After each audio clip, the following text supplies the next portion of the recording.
CEO 리포트 6월 3주차. 안녕하세요. 웰스기업연구소 이수민 연구원입니다.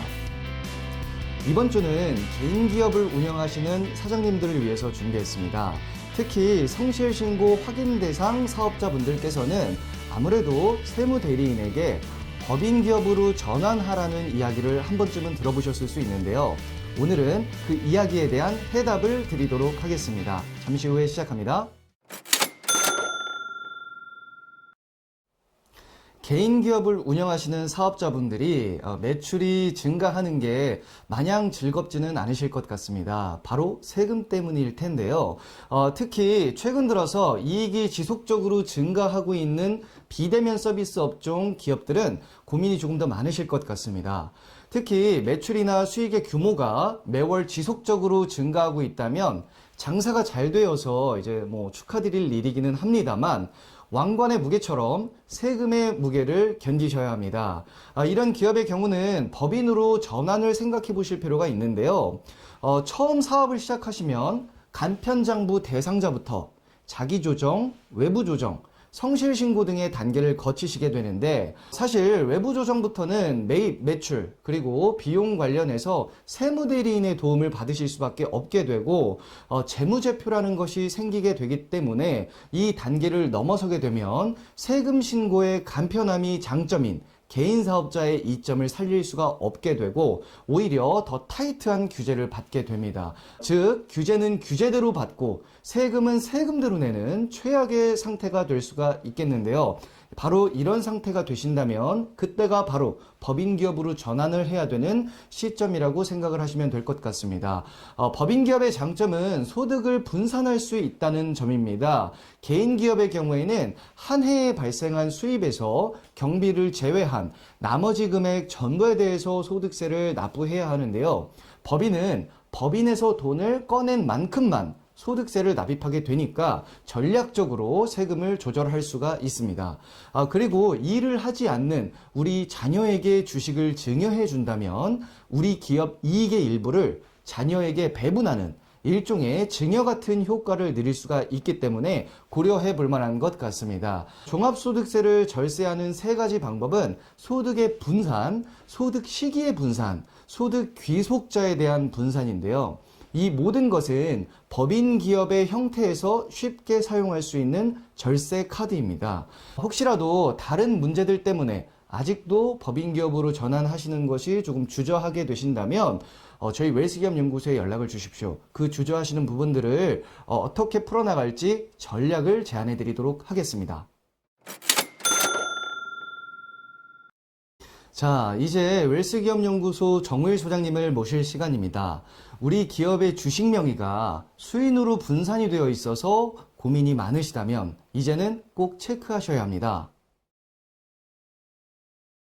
안녕하세요. 웰스기업연구소 정우일 소장입니다. 자, 이번 시간에는 아무래도 이제 고민들을 하셨을 거예요. 개인 사업자분들이 법인으로 전환해야겠다. 이런 고민들을 하셨을 거고, 성실신고 사업자다 뭐다 해서 이제 법인으로 전환을 이제 검토를 하고 이제 막 시작을 하시는 그런 대표님들을 위해서 하나의 팁을 준비했습니다.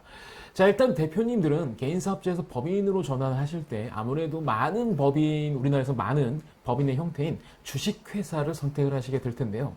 근데 주식회사를 선택하신다면 우리 대표님들이 꼭 생각하셔야 될 게 있습니다. 주식회사이기 때문에 제일 중요한 건 주식이 제일 중요합니다. 그래서 주주를 누구로 하느냐, 그리고 이 법인으로 전환하는 방법에 따라서 주주가 또 자연스럽게 다른 사람을 넣을 수도 있고 아니면 나 혼자 어느 정도 유지해야 되는 이런 것도 있을 수가 있습니다. 근데 어쨌든 중요한 건 법인 기업으로 전환을 고민하고 계신다면 주주 구성에 대해서 고민을 하셔야 되고요. 그 주주 구성에 따라서 법인의 전환 방법도 달라질 수 있다라고 생각하시면 될 것 같습니다. 자, 일단 1인 주주로 시작하게 되면 솔직히 제일 간편하죠. 근데 1인 주주로 이제 시작하는 경우는 제가 솔직히 말씀드리면 신규 창업을 할 때가 좀 용이합니다. 왜냐면 좀 간단하니까. 그 다음에 어디 대출을 받을 때도 솔직히 좀 편하거든요. 근데 1인 주주로 한다 하더라도 신규 창업을 해서 1인 주주로 한다고 하더라도 이때 감사나 이사 같은, 그러니까 그 주주가 없는 임원이 하나 있어야 됩니다. 그래서 사실은 주식회사를 설립할 때 1인 주주로 설립한다고 하더라도 비주주 임원이 반드시 한 명은 있어야 되기 때문에 사실은 명의가 두 개가 필요하다라고 보실 수가 있겠죠. 자, 그 다음에 가족기업 형태로 만약에 주주를 구성한다. 그러니까 지금 내 개인 사업을 법인으로 전환하는데 이 주식회사의 주주를 가족들로 구성한다고 한다면 정말 좀 제가 봤을 때 가장 베스트가 아닐까 싶습니다. 왜냐하면 기업에서 생기는 잉여금 같은 경우들을 우리 가족들에게 배분할 수 있거든요.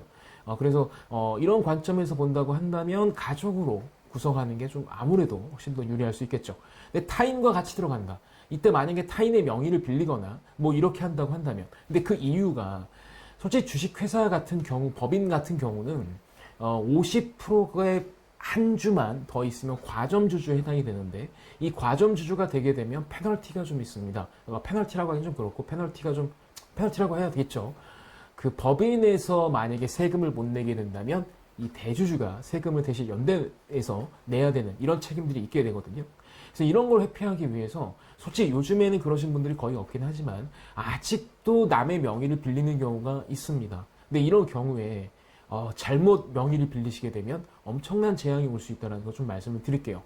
근데 어쨌든 사실은 기업의 성장 과정의 하나의 일 수도 있어요. 처음에 나 혼자 시작했다가 좀 기업이 재니까 가족을 넣고, 그 다음에 더 기업이 잘 되게 되면 사실 타인 투자도 들어올 수밖에 없기 때문에 그런 과정이기도 하지만 중소기업을 운영하는 거라고 한다면 저는 솔직히 타인의 이름을 좀 넣는 것보다는 가족끼리 넣는 게 훨씬 더 좋다라고 말씀을 드리고 싶습니다. 왜냐하면 이런 관점에서 좀 보자는 거죠. 보통 그 아버지 주식이 60%, 그 다음에 어머니 주식이 25%, 그 다음에 아이들 주식이 5%씩 있다고 한다면 솔직히 배당을 통해서 자녀에게 자금 출처라든가 아니면 결혼 자금이라든가 아니면 뭐 주택 취득 자금을 좀 마련해주고 싶다라고 했을 때 이런 주식 배분 형태는 진짜 좀 최악입니다. 예를 들어서 1억을 배당한다고 치면 아버지 주식 지분이 60%니까 아버지는 6천만 원 받거든요.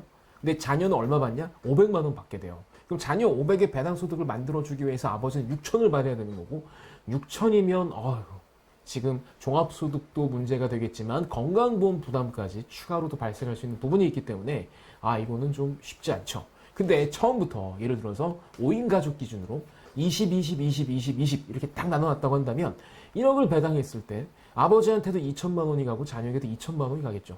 그럼 훨씬 더 좀 뭐라 그럴까요? 효과가 좀 크다는 걸 좀 볼 수 있는데, 물론 이렇게 하면 되게 좋겠습니다만 만약에 금융기관에서 차입을 받거나 뭐 이런 경우가 생긴다면, 그러니까 외부에서 자금을 조달할 계획이 생긴다고 한다면 솔직히 대표자 지분이 많아야 되거든요. 그래서 그런 경우는 좀 어렵다. 근데 대신에 개인 사업을 충분히 영위하고 있었고 추가적인 자금 대출 없이 만약에 법인 형태로 전환할 수 있다고 한다면 가족기업 형태로 균등해서 분할하시는 게 차후에 배당 전략을 가져가고 법인에 쌓여있는 잉여금을 세금을 좀 줄이면서 처분하기에 가장 좋은 주주 구성이 아닐까 싶습니다. 그래서 법인에서 개인보다 법인이 세금을 줄일 수 있는 방법은 여러 가지가 있지만 그 중에 가장 첫 번째인 이 소득 귀속자의 분산을 하는 이런 방법을 하려면 당연히 주주를 어느 정도 자녀에게 유의미한 주식 지분을 주고 그 다음에 가족이 좀 비슷한 주식 지분을 갖고 있는 게 훨씬 더 유리하다고 말씀드릴 수가 있겠죠. 그리고 아까도 말씀드렸지만 혹시나 뭐 여러 가지 이유들 때문에 아까도 많은 과점주주 문제, 그 다음에 뭐 간주취득세 문제, 그 다음에 뭐 등등의 문제 때문에 타인의 명의를 빌리는 경우 같은 경우는 재앙이 된다라고 제가 아까 말씀을 드렸는데 그 이유는 명의를 신탁하는 것 자체가 증여로 해당이 됩니다. 그래서 타인의 명의를 만약에 빌리게 되는 경우에 사실은 원칙적으로 이렇게 해야 되는 거죠. 타인에게 그 신탁을 하는 거잖아요, 주식을. 그러니까 내 주식인데 지금 저 사람한테 신탁을 하는 거잖아요. 그러면 신탁에 대한 증여세를 내야 됩니다. 근데 처음부터 법인 설립할 때부터 이런 과정이 있었으면 자본금 5천이라고 해도 뭐 얼마 들진 않겠죠. 근데 얘가 처음부터 입증하기 어렵고 되게 신탁을 했다는 걸 감추기 급급하다 보니까 나중에는 회수를 할 때 돈이 엄청나게 많이 들어간다라고 보시면 될 수 있습니다. 왜냐하면 법인의 주식 가격은 이익이 계속 순증하는 한, 그 다음에 잉여금을 딱히 처분하지 않는 한 주식 가격은 올라갈 수밖에 없거든요. 그래서 처음부터 남의 명의를 빌리거나 아니면 과점주주 회피라든가 여러 문제 때문에 타인의 명의를 빌리는 경우가 있다면 이거는 좀 솔직히 숙고해 보셔야 된다. 지금은 괜찮을지 모르겠지만 나중에 그 주식의 처분 문제가 상당히 어렵기 때문에 이건 꼭 생각하셨으면 좋겠습니다. 자, 이번 주는 여기까지입니다. 이번 주 저희가 준비한 소식은 여기까지입니다. 저희 웰스기업 연구소는 중소기업의 성공을 위해서 항상 최선을 다하겠습니다. 좋아요, 구독, 알림 버튼은 저희가 컨텐츠를 만드는데 많은 도움이 됩니다.